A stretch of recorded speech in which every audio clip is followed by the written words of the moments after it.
I'm working on a grid-based puzzle game and have just scrapped all my 32x32 art for 16x16 because I'm lazy.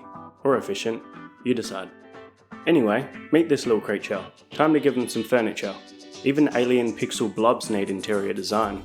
As always, I got carried away and made like 10 slightly different versions of the same stool before settling on this one. They're loosely based on my old sprites. You can spot the dithering leftovers.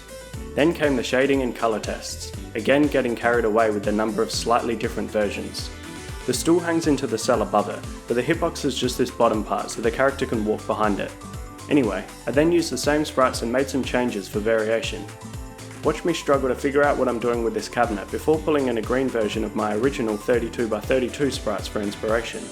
A desperate act of artistic recycling, also known as creativity. These were a few different versions of a few of the sprites before settling on a shading style.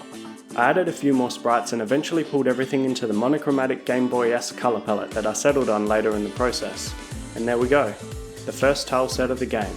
I eventually add more art, animations, particle effects, and puzzle mechanics into the game. You know, all the things that make it look like I know what I'm doing. So follow along for more videos like this.